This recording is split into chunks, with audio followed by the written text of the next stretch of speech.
Hi hello friends, ಆರಂಭಿಕ ಅಡುಗೆ ಚಾನಲ್ಗೆ ಸ್ವಾಗತ. ನಾನಿಲ್ಲಿ ರವೆ ದೋಸೆ ಮಾಡತ್ತೀನಿ. ನಾ ಇಲ್ಲಿ ಮೊಸರು ಏನೂ ತೊಗೊಂಡಿಲ್ಲ. ಈ ರವೆ ತೊಳೆದು ಆಮೇಲೆ ಒಂದು ಸ್ವಲ್ಪ ನೀರು ಹಾಕಿ ನೆನೆಯಕ್ಕೆ ಇಡ್ರಿ, ಒಂದು 10 ನಿಮಿಷ ಅಷ್ಟೇ. 1.5 ಗ್ಲಾಸ್ ರವೆ ತೊಗೊಂಡಿನಿ ರೀ.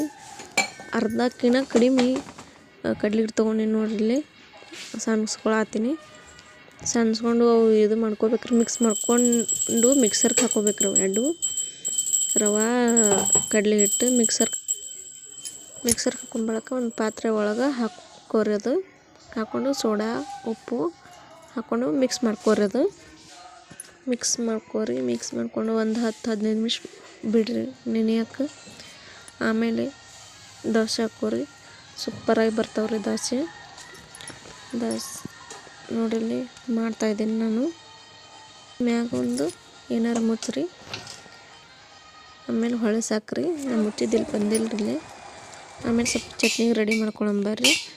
4 ಮೆಣಸಿನ್ಕಾಯಿ, ಒಂದು ಗಡ್ಡೆ ಬೆಳ್ಳುಳ್ಳಿ ಹಾಕೋರಿ. ಆಮೇಲೆ ಶೇಂಗಾ ತಗೋರಿ, ಹುಣ್ಚಿಕಾಯಿ ಹಾಕೋರಿ, ಉಪ್ಪು ಜೀರಿಗೆ ಎಲ್ಲ ಹಾಕ್ಕೊಂಡು ಮಿಕ್ಸಿಗೆ ಹಾಕೋರಿ. ನೋಡ್ರಿ ಚಟ್ನಿ ರೆಡಿ ಆಯಿತು.